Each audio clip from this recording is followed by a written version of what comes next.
Welcome to the Black Script Storytellers. My name is Kevin Marable, and today we have an amazing writer, director, and producer. Silk White is with us. Silk, how you doing today, man? Hey man, what's going on? I'm just happy to be here with y'all tonight, man. Thanks for having me. Yes, sir. Yes, sir. So I like to start off all of my interviews with a very simple question, but some might find it difficult to answer. Are you ready? Yes, sir. Let's do it. That question is, who is Silk White? Oh man, that's a good question, man. Silk White is number one. I'm a hustler. I'm an entrepreneur. I'm a businessman. I'm a writer, and I'm gonna make things happen. Or if that's a name, you know what I'm saying? Yeah, make things happen, man. I like it. I like it. Most Um, definitely. okay. Well, before we get into what you make happen, I do have another pressing question that I'm dying to know, and that is, Sure. where did the name Silk White come from? Silk White King is kind of like my street name when I used to be in the streets back in the day. So I always was quiet, and they say I was like smooth like silk. And unfortunately, I got the last name White because I used to sell a lot of white, and they used to be like, "Oh, that's Silk White right there." Just a nickname in the hood. And I got you. people just been calling me that for years. So when I started doing this, that's my name. Okay. Okay. So it just stuck, basically. Did you hear me? Can you hear It me? just stuck, man. It's stuck. I'm happy it did, but I hate when people ask me the question because I'm so far past those days. But I just like to be honest. Just for the people who are going through what I had to go through back then, they know that it's the other side to the tunnel. You know what I'm saying? Right, absolutely. And it does showcase your growth and shows that there is a way out. You don't necessarily have to continue to do that. But I understand, man. Correct. And there's no judgment here. I was Correct. just curious about the name. That's all. Huh. Yeah. No, no, Um, of course, man. And listen, we speak. yeah. Okay, so you are a writer, a director, a producer, and I also saw Yeah. that you occasionally act as well. Is that correct? Every now and then, I don't really act too much. I started out acting a little bit in the beginning because I Mhm. couldn't get people to show up for me. So they would like cancel, and everyone else had showed up. And then I would just take on the role of the person who had canceled. So that's how the acting came about. But I haven't really been in anything as much as lately. You know what I'm saying? Okay. Well, let me ask you, as far as the writing, directing, and the producing side of things, where did you start? Did you start in writing, or did you start in directing and producing? What was your beginning? My beginning, it came when I was in jail, actually. I was in jail. I was in jail. I went to jail when I was 19 years old. Mhm. I spent my 21st birthday in jail. Like most people go get a drink, I had to be in jail. And when I was in jail, it might have been the best thing that happened to me at the time. I was like, man, this is whack, boom, boom. But honestly, it turned out to be the best thing that happened to me because, before I went to jail, I never like read books or anything like that. I could read, but Yeah. I thought like books was like Harry Potter and all that wizard stuff, and I'm just not interested in that type of stuff. But Right. when I did go to jail, one of my friends passed me a Donald Goins book, and once I read that book, I was like, "Yo, this is dope about a pimp," and it was like street stuff. So from there, I read a couple of more street books and things like that, and I was like, "Yo, you know what? You know." My life is pretty interesting because I know all the stuff that I was involved in and things like that. So I said, yo, let me try to do the writing thing. So I started out as being an author at first.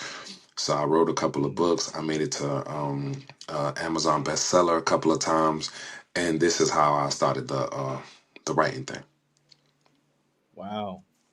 Yeah, there's a lot of I know a lot of people who have read some Donald Goines books, in their past. And Correct. Donald is like a legend. He's like a legend in the Right. streets, a legend as Oh, far of as course. a street novelist, if you say. Yes, of course. Yeah. Let me ask you. Most So definitely. from reading Donald Goines and then getting into, of course, writing books first, but how did you get into screenwriting? It came from writing the books. Like, everybody who write books, they eventually want to see their book on the screen. So what Mhm. happened was I reached out to like Lionsgate and HBO and these places, and I never heard back from any of them. But to their credit, I wasn't prepared. I didn't really know what I was doing. So of course they're not gonna respond back because I'm not even I wasn't even qualified back then, right? Right. So that forced me to take the independent route. And I just said, my stuff is good. These people don't know what they're talking about, so I'll just show them. You know what I'm saying? I had success with the books. I had a fan base already. So I said, well, let me see if I could, adapt this into that. And you know what I'm saying? So I started doing that. My first movie was not that good. I don't let no one see it. If you don't, if you didn't see it back then, I sold a lot of copies of it, but I don't sell them Yeah. anymore. I don't even have them like online anywhere. But I did. So I think I sold about 10,000 copies of my first movie. So it's like 10,000 people who probably saw it, and it's a bad movie. But it really helped me because it let me. When I watched it, I sat and watched. And I said, okay, I don't want to make it look like that. I don't like that. I don't like that. It gave me something to like guide me of the stuff that I don't Right. want. You know what I'm saying? So now, when I went back to the drawing board the next time, each time you just get better and you just keep getting better and better. And that's how it works with anything. It's about being consistent with everything. You're not going to start out at the top or be the biggest person, pause. None of that's going to Right. go on. So, you just got to be consistent with everything and keep grinding, actually, and believe in yourself, honestly. Right. So a lot of what you've uh, done in the process, throughout your span of working within film and television, has been purely based off of experience, one project after the other, and over Right. time you've just learned and adapted, until you got to a certain process that works for you, a certain flow that works for you. Correct. Is that Correct. okay? And I'm still learning now because, it's always something new going on. And I'm not a traditional type of person. So when you do film these movies and things like that, other people, they come from a traditional background. So sometimes we have to like blend together because I don't like rules. I don't like doing stuff the same way everyone else does it, but that Yeah. makes sense to a lot of other people. So we have to try to Mhm. get them out of that mindset and say, over here we a little bit different. We're a little unorthodox and we don't believe in traditionalism. And we do our thing to our likeness. You know what I'm saying? I don't worry about if they say, "Oh, you're not supposed to film this angle and then that angle," because that's wrong. You know what I'm saying? If it look good to me, I'm going with it. You know what I'm saying? Right. So Right. So you just kind of flow in the moment, what feels right to you, and you know how to put everything together that way. And so you like the method of little less rules, a little bit more, creativity and flow, and just see where it lands for you, right? correct, correct. Okay. So it's hard to create when you're already in a box. When you're in a box and you can't go out this line, you can't go out that line. It's like, nah, we gonna go out, we gonna test the boundaries and let's see, what we Right. can do and stuff like that. You know what I'm saying? A lot of some people was like, oh, your stuff is too violent or your stuff is too uh you hit an old lady in the head, people aren't gonna like that. And it's like, Right. well, guess what? This is stuff that actually happens, and the people who are in these environments are going to be able to relate to it. You know what I'm saying? The mass people. The This is how it works, right? The bigger people, right? They don't know what's hot until you tell them what's hot. So what Mhm. happens is once something gets hot, everybody try to follow that same formula, and everyone starts looking the same. The only way you're gonna break that is if you go and not be traditional. You know what I'm saying? You got to do that, and that'll be the new hotness. But a lot of people don't like to take those type of risks like that. They'll be like, okay, the rom com is what's popping right now, so let me do a romance comedy instead of something that they really want to do or something that they really want to write because they're saying this is what's selling right now. You know what I'm saying? And that's what I mean when I say like the traditionalism. It's like, these people don't know what's hot until you tell them what's hot. You understand what I'm saying? Because Right. they're not out here.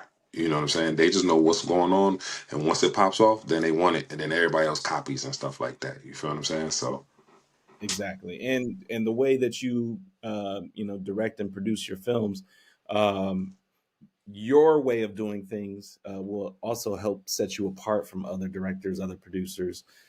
So when it comes time, and some of these executives say, you know what, I want a Silk White project. They're coming to you for a correct, specific look, a specific feel, how you do correct. things. They might come to you because they like the way that you operate. Um, No, that's definitely a fact, and you got to be a little bit of a risk taker. Now we do have our rules and stuff like that. We don't just out here just reckless and stuff like that. We have a right. bunch of order, structure, like everything is like a well-oiled machine over here. But when it comes to some things, we don't. We do our own thing. Right. I got you. Okay, so let's talk a little bit about some of your projects that you've done. Learning the Hard Way, which is a series. You have part one, part two, and part three. You also have It's Lonely at the Yes. Top, one and two. You have All I Want Is You, one and two, starring Claudia Yeah. Jordan. Um, is Correct. there a reason for all of the sequels, or do you operate off of popularity of each film and then decide, you know what, I'm gonna do a part two, I'm gonna do a part three, because my audience obviously loves it, or do you already go into it saying I'm gonna have a whole series?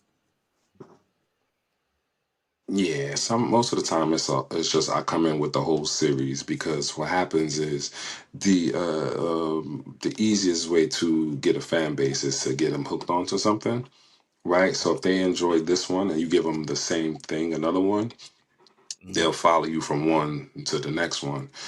When you do a standalone, they might like that one, but your next one, that entire audience might not come over to the new one. You might get some of it, half of it, a quarter of it. You never know how it works. So most of it is planned like that. The other things are based on popularity. Like learning the hard way was if people like it, we'll do another one and another one. It's only at the top. It was actually supposed to be a series, but I just turned it into two movies and just broke it into two. Two parts. You know what I'm saying? And All I Want Is You, pretty much the same thing. It was supposed to be a series, but I just decided to break it into to two instead of doing a series. Got it. Okay. And so It's Lonely at the Top, one and two, stars my guy Karan Joseph Riley and Whitney Code. I know both of them. What was it like working with them? Man, Karan is a good brother, man. He's a good brother, man. And Whitney Cole, man, she's a great, talented actress. I definitely got love for both of them. But with Karan, he was our first uh like big name actor that I actually was able to get. Hmm. And he talked to me, gave me game. This is so I like this shot. Boom, boom. So he was really helpful behind the scenes and things like that. A lot of people don't know. And he's a pleasure to work with. It professional, showed up on time, knew his stuff, outfits together. So Yeah. he's a real like a Tom Brady type person. They come, they ready to work. You know what I'm saying? And they know their Yeah. stuff. So I really enjoy working with brother Karan. Yeah, absolutely, man. He's a stand-up guy. And I just spoke with Whitney a few days ago, and she's very awesome, very open and bubbly personality, great to talk to, uh, Correct. and she has some great talent as well. Um, Yes, very very talented young lady. yeah, absolutely. Um, Now, okay, so speaking of the series, I saw that some of your projects. instead of them saying that they're films, they're TV series, and you have these TV series on Tubi. Are they on any other platform besides Tubi? Yes, they're on several platforms. Actually, they're on Amazon. They're on a platform called Plex. We got some on the Roku channel. We got some on Reveal. Uh, it's a lot of them. What is it? Exumo. Yes. It's a lot of channels. I can't name all of them, but they're on plenty of platforms. Okay. And so with those, you obviously chose to go with the series and do it as a TV series. And that Correct. those projects are Tears of a Hustler, The Transporter, and as well as Learning the Hard Way. Those are your TV series right now, right? Correct. Okay. And we got one And more your called Black Excellence. Black Excellence. Okay, I did see that, but Yeah. I know that was like 2020 when you made that project. Yeah, I think so. It might be. Yep. Okay. Your most current project, is that The Transporter? Yeah. So we got the Transporter season 3, and we Okay. just finished filming Tears of a Hustler. But the Tears of a Hustler. Transporter season 3 is out now on Amazon, and we're just waiting for Tubi. Tubi picked it up. We're just waiting for them to give us a date. They're taking a little bit longer than expected, so that's what the holdup is. But Yeah. yeah, the Transporter season 3, man.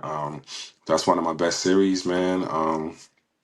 I love that series. Actually, it's dope. We got one of the great actresses, Kishra Dion, who's the Mhm. star who plays the transporter. And man, I just enjoy that series. I enjoyed filming it and just everything about it. It was great. Yeah. If you don't mind, if you could give us just a brief synopsis of what the film is about, or the series is about. I'm sorry. Okay, so with the transporter, it's about an Uber driver actually, who it's a woman, of course, and she's an Uber driver, and she doesn't, it's not really for her, but she's just trying to work her own hours and things like that. And a drug dealer guy gets in the back of her Uber one day, and he tells her, cut the app off. I'm gonna just pay you cash. You know what I'm saying? So she goes for it because he gives her a large sum of money. He tells her, keep the car running. I'll be back in 2 seconds. You hear a couple Mhm. gunshots. He jumped back in the car, and boom. So when she keeps her mouth shut, and drives off, I guess she's a good getaway driver. So he's like, yo, I like how you drive, man. Like, give me a number, and I might have something for you. A couple Right. days later, he gives her a call. When he goes back to his boss, who's also a woman, she's like the biggest drug lord in the town.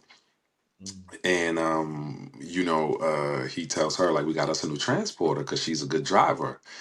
And her first drive, she's supposed to just drive and drop a package off and get some money. Things go left. She wound up got to kill somebody. And then when she comes back, the boss lady is like, I like your style. Like I want to offer you like a job. Like, and then it goes from there. You know, Right. Yeah, and then the story just continues to pick so up it's from dope. there. Yeah, it's dope. Yeah. And then also your latest project, Tears of a Hustler, if you don't mind. First, if you can tell us who are the leads in that, and also tell us a little bit about what the series is about. Okay. So for Tears of a Hustler, I got O'Shea Russell. He Yes. plays Tommy in All the Queen's Men. Hmm. I don't know if you watched All the Queen's Men, but he plays Tommy in All the Queen's Men. I got him playing the lead as Ali, and I have Crystal the doll. She's playing Nancy. So the story with Tears of a Hustler is that's my best-selling book actually. So we sold over 1 million copies of this book. So Wow. this one is going to be pretty big when it comes out. You know what I'm saying? So I love the story. It's basically about a girl who Crystal the doll is playing a girl Nancy. She has an abusive boyfriend.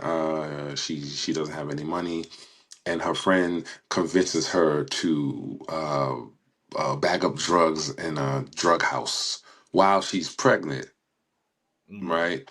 Yeah. And when the boss comes in and sees a pregnant girl in the spot, he fires her and say, "Yo, we can't have no pregnant girl working here because what if the fumes, it might kill the baby? Like, come on, this is bad, Yeah. right?" So she's upset because she got fired because she finally started making some money, and he tries to right the wrong by saying, "Hey, let me give you a different job, one of my legit businesses," and Mhm. they go a little bit back and forth, and then they turn out to have a great relationship with each other, and it's kind of like a gangster love story, but it's really good. It's really good without giving, saying too much away and stuff like that. So that got picked up by Amazon and a couple of other platforms so far, but we're just waiting for Tubi. Tubi has not picked it up yet. We're just waiting on that. Like I said, they've been moving a little bit slow lately. They got a new CEO and all this crazy stuff going on. So, Yeah. but it's definitely on the way. The project is complete and we just waiting. We just waiting right now. Right, absolutely. And then just to your Yes, point, as far as Tubi's concerned, yeah, they've shifted a little bit in their in correct. their structure, and so they're dialing back on a lot more of the independent projects that they're giving the green light to or letting through the door, so to speak. Um, so I definitely understand the delay or the holdup, Correct. but yeah, being that you already Yes. have projects on the platform, I'm sure they're going to continue to work with you. No, correct. So it's definitely been like a huge delay, and not with just me. It's been other people because I've been hearing everybody else. They just came out like, dang, that was ready like 8 months ago. I submitted that. Like, so they're still working around. And like I said, the Transporter season 3 has been picked up by Tubi. Mhm. It got picked up in December, so it's March right now. So ain't nothing hasn't came out yet. So we just waiting. Tears of a Hustler is the newest one. I just finished that in February, editing it in February. So, it's gonna take a little bit of time for that one. But also, to a lot of people don't know, I have a reality show that I just finished shooting as well, and it's basically like a little bit of my day to day. I got Mhm. some. It was basically like us filming Tears of a Hustler, and just Okay. what actually really goes on that people don't know what goes on like behind the scenes, and Yeah. a little bit of activity to see, how we get down. You know what I'm saying? Right. And that's actually a really good idea because a lot of people are looking for content in that space, especially if you're in Correct. the TV film world. But even just the average avid viewer of Yep. films and TV shows, like myself, I Correct. love to watch the behind the scenes, see how things work, see all the ins and Correct. outs, how you put everything together, who's working on what, Yeah. and what equipment is being used, and things of that nature. So it is pretty cool to see you peel the curtain back and be able to showcase what it is Correct. that you do day to day and how you go from beginning to end of a project, and all the inner workings Correct. of what it takes to make it. Um, let me Yes, let correct. me I want to shift just for a second because you said Yeah, of something a few course. minutes ago, as far as your best selling book, and I don't really talk too much about books on this platform, but Mhm. there are a lot of authors that I'm beginning to talk to, and they're turning their books into films or TV shows and things of that Correct. nature. Um, how did you learn how to get your book published, for one, and then for two, what was that process like of getting it published to beginning to sell copies of your book? I'm assuming they were they all physical or were they digital? Are these digital sales or are these physical copies or is it a These are mixture of these are these are these are physical. These are physical sales and digital sales, and okay. it's pretty much the same thing as the film. I sent a manuscript to a couple of traditional publishing houses, and I Mhm. got the letter. Hey, I'm sorry for at this time we're not accepting the manuscripts.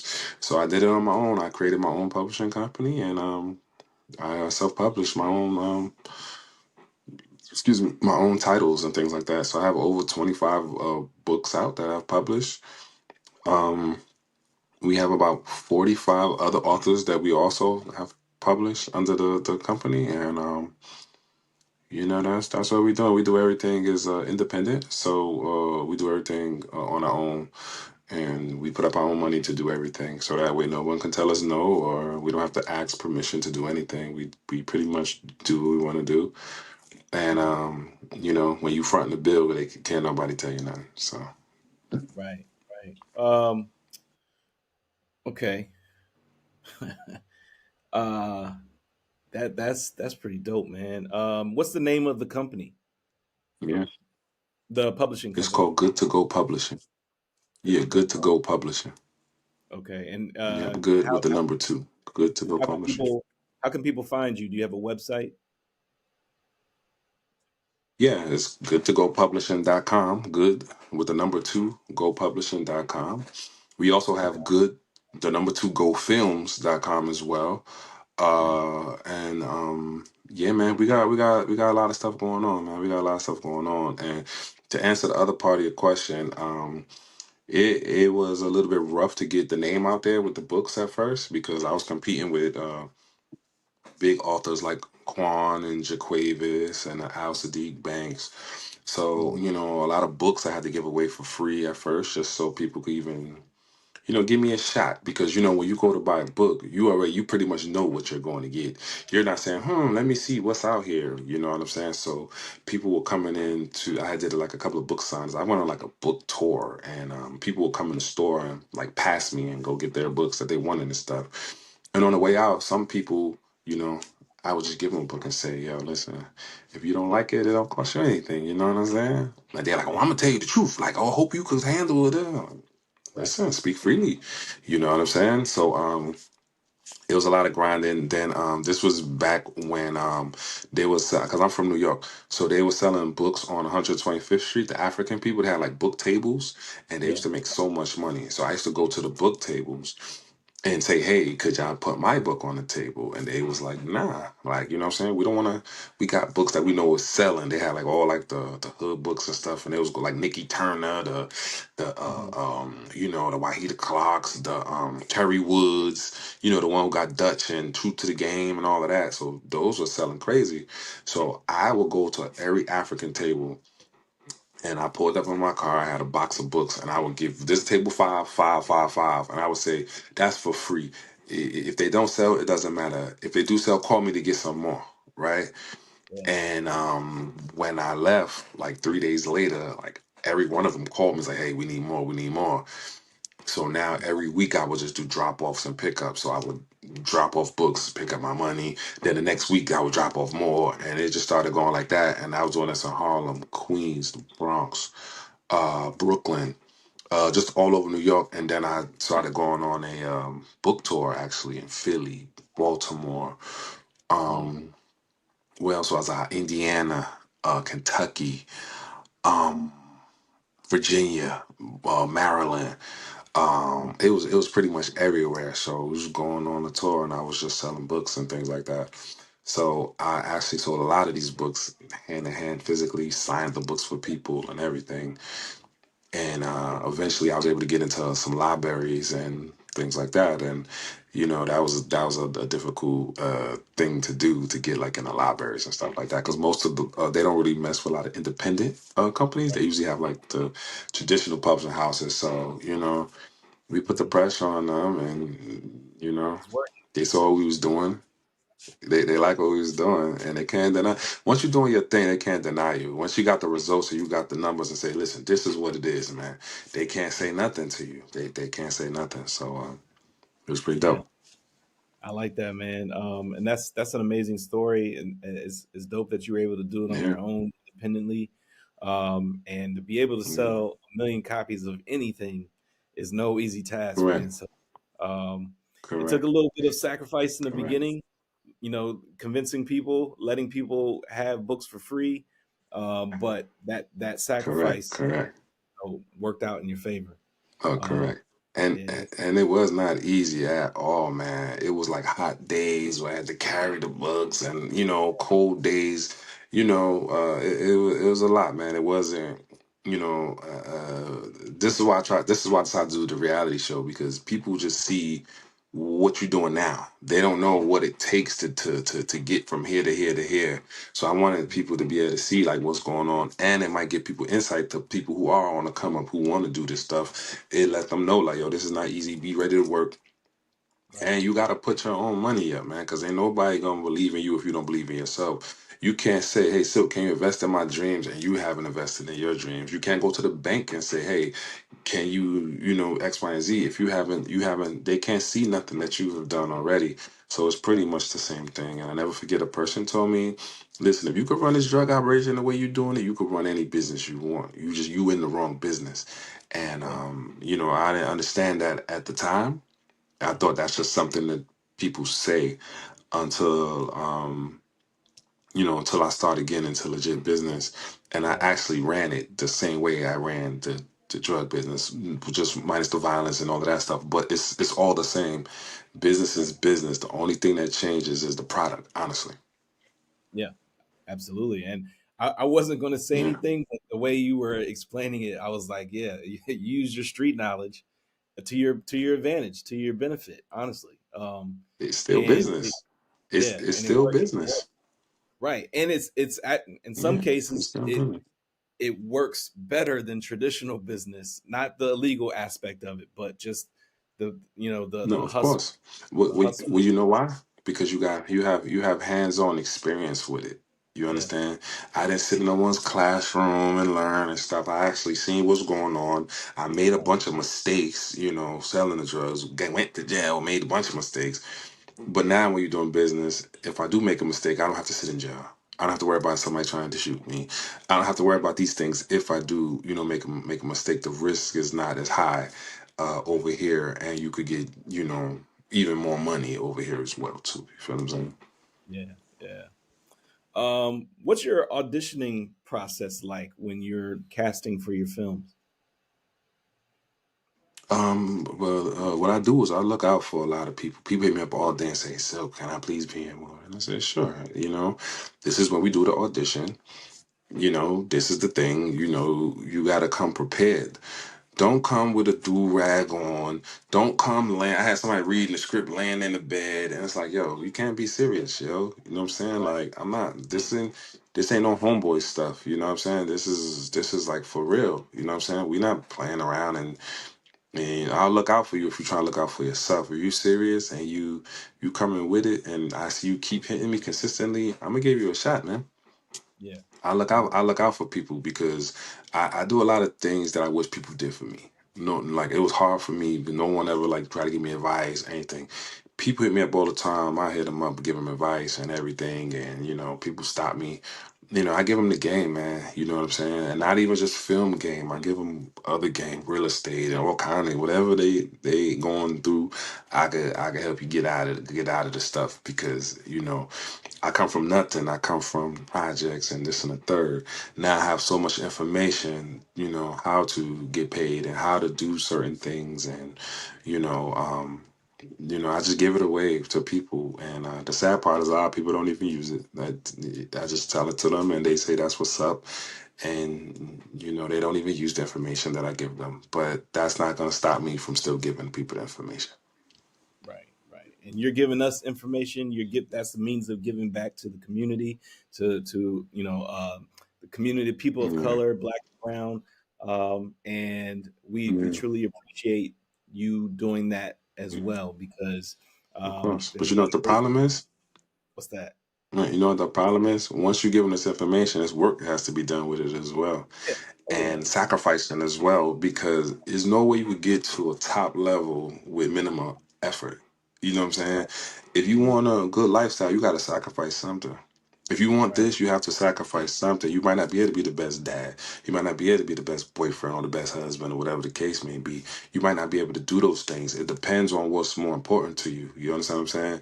And a lot of Yeah. people put, my girlfriend, my family, and that's more important to them.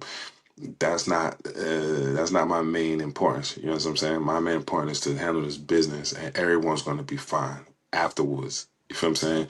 You have to Yeah. sacrifice. You have to break the generational curses. You have to be the first one. You always got to be the first one to make sure everybody else is good, and you're never going to be the first one if you saying you, oh, I love my kids and I love my wife so much and stuff like that. If you do, then why y'all living like that? Why y'all, why you ain't pushing everybody to the level, to the top level where, what I'm saying, y'all claim y'all Yeah. belong and stuff like that.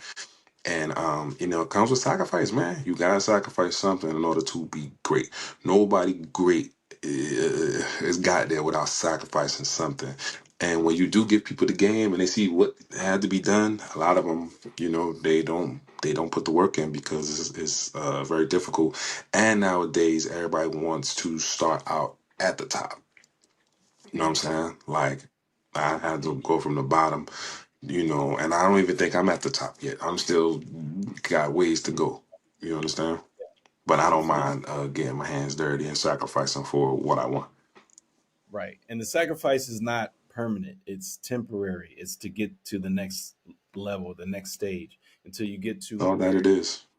yeah, until you get to where you feel you are successful. But even then, you still have Correct. a ways to go, but you can maybe Correct. dial back on how much sacrifice you give at that point. But you have to get yourself to a Correct. certain level before you can You have even, to. begin to look out for other people and, make things work for Yeah, yourself. you have to.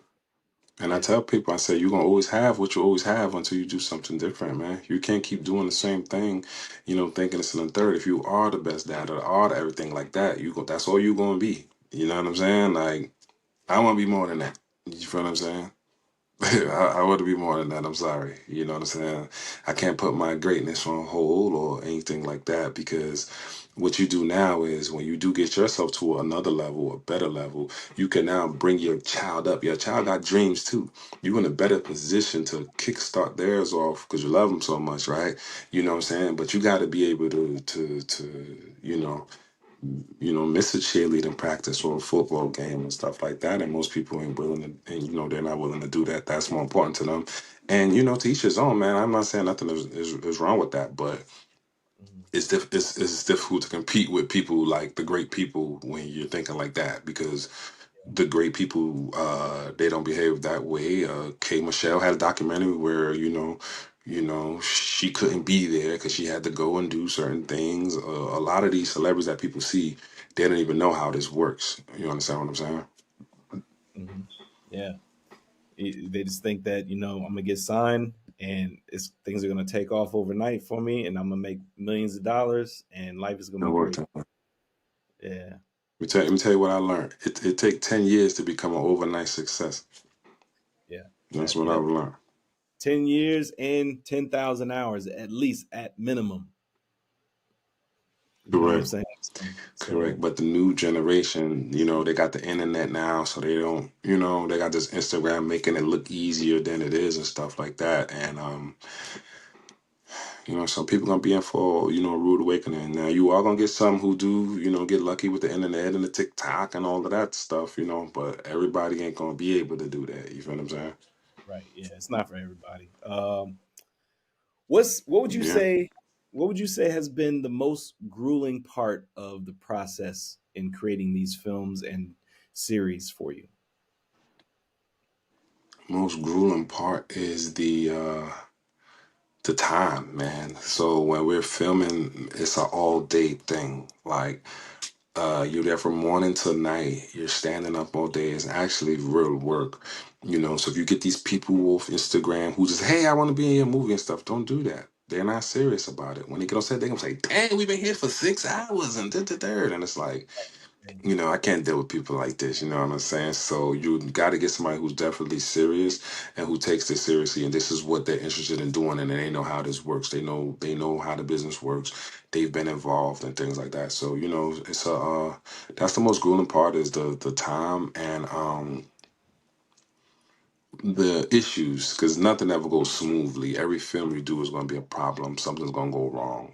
Every film I've ever done, nothing went 100% right, and things always go bad at the worst times, and every single time, it never fails. So you got to be good at making adjustments, and that's like one of the hardest things to do because a lot of people when something go wrong, they say, "Oh well, we got to cancel it," and this and that. I don't cancel nothing. We gonna figure it out.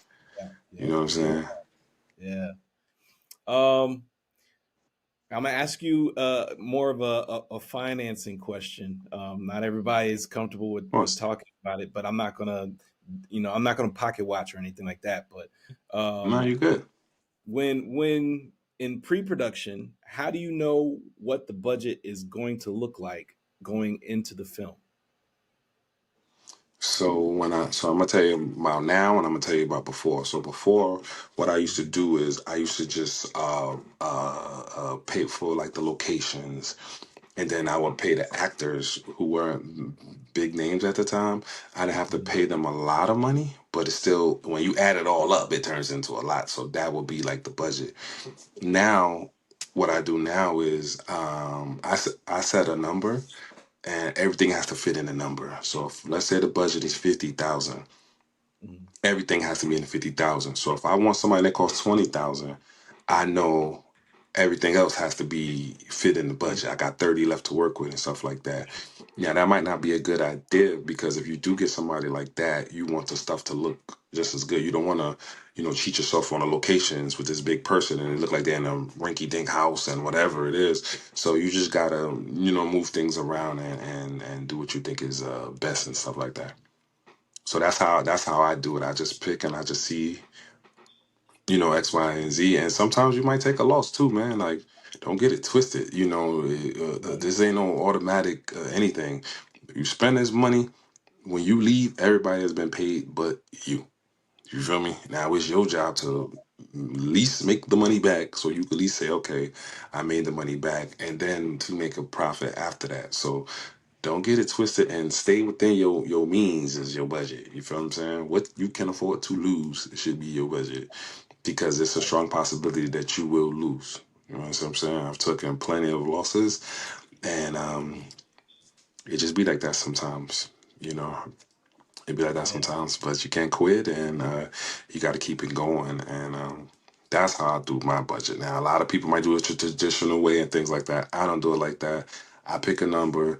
I know what I want. So if I know I want this production to be good, I'm gonna spend this much money on this. I'm gonna get a mansion. I'm gonna get this. I'm gonna make sure the locations is was really good, because I got a certain look I'm looking for, whatever it is. That's how I decide what the budget gonna be. It depends on what I'm gonna spend the money on. You feel what I'm saying?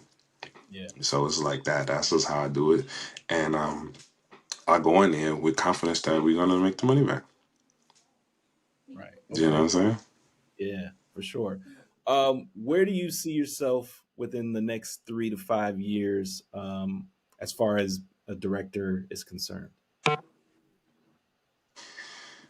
I'm not sure, man. As far as a director is concerned, man, I see myself directing some bigger movies, bigger budget movies as well, and I see myself being a household name in the next 3 to 5 years, especially when it comes to the filming thing. But also outside of filming, man, I see a lot of big real estate moves in the next 3 to 5 years as well too. I like real estate as well, and I got a goal. I want to get a certain number of properties, and then I want to jump into some apartment building. So that's the next play we got going on. Yeah, yeah. And then maybe somewhere within there, within the real estate, you might purchase your own lot to where you can actually, turn it into a full-fledged production studio and, Correct, correct, do correct. everything. Yeah. Correct. So we got a couple of properties now, you know what I'm Okay. saying, that we own and stuff like that. So we're doing pretty good, and we're just gonna keep it going and keep everything else moving and grooving and stuff like that. And you always should have a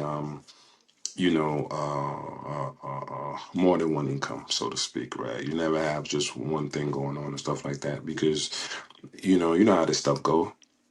Right. They'll shut you Right. down tomorrow and act like ain't nothing happened. You know what I'm saying? And Yeah. most black people just be looking stupid and crying, playing victim and stuff like that. We don't have time for that over here. Yeah. We gonna always come out on top. Yeah. Definitely have multiple streams of income. Never place all your eggs in one basket, Exactly. and And always have. invest. You gotta Yeah. invest. You do get some money. You gotta Yeah. invest, man. You can, yeah. You can't Yeah. get on nigga time when you get some money. You know what I'm saying? You gotta be smart. Right. Right. Okay. So let me ask you for the immediate for the present day, or present and early future, what's next for Silk White? Right. Man, what's next for me, man? Like I said, I got the reality show and I got Tears of Hustle and the Transport season 3 coming out in the near future. After that, man, I got a bunch of things just lined up. A lot of big things in the works and things like that. So you know, I just remain humble and stay to my pace, and I just make everything happen. So in the next few months, man, the near future, man, I see everything being really good, man. Like really good. I got a lot of things going on, and I'm excited to see, how everything plays out and where all of these things go and stuff like that. Yeah, for sure, man. I'm excited for you. I'm gonna be rooting for you from the sidelines. I tell that to everybody that I speak to and that I meet, I appreciate you. whether it's in person or virtually. But um, I Of love course. talking to people when they're on their come up, and also being able to Correct. a lot of what it is that you do and give you spotlight. Maybe a little bit Correct. more of a spotlight if you already have one, and just open you up to Correct. a newer crowd and community, um, so that way you can help Most get your definitely. name out there more. So um, this is the Hey, part of listen, the, hey, the listen, I appreciate you, man. yeah, no problem, man. This is the part of the interview where I like to give my guests the final word, whether that be a piece of advice, words of encouragement, or a quote that you like to live by. You can say all three, or you can give me any of the three. It's up to you. Okay. Yeah, man. Some advice is, man, don't stop, man. Keep going, and don't let nobody tell you something that you cannot do. Also, if you are gonna do something, whatever business you're getting into, learn the business. You can't play the game if you don't know the rules. You understand? And that's pretty much it, man. Appreciate everybody who, been rocking with me and things like that and checking out the movies. They are free on Tubi. We got a bunch of them. You can just type in Silk Wire. Thank you for having me on the platform, man. I appreciate it. And I still got a long way to go, man. Like I got a long way to go, man. I got big plans and big dreams. So, a lot of people see me and like, oh, I didn't know you was this cool and humble, down to earth and stuff like that. And it's like, yeah, man. Anybody need an interview for me, whatever it is, anybody need, I'm there for them. And Yeah. that's how I'm always gonna be, man. I got a long way to go. I still got a lot of work to do, and I'm still learning at the same time, man. I don't have everything figured out, but I figured out how to win. That's what I do. Got figured out, and we're gonna keep it moving from there, man. Like I said, I appreciate you, man. The Queen Yeah, Jessica, man. absolutely. Thank you for putting this together, and thank y'all. Oh yeah, yeah. And stay right there, real quick, because there's a couple more things we have to Okay. do once the interview is done. But let me just go ahead and close it out by just saying, Silk White, everybody.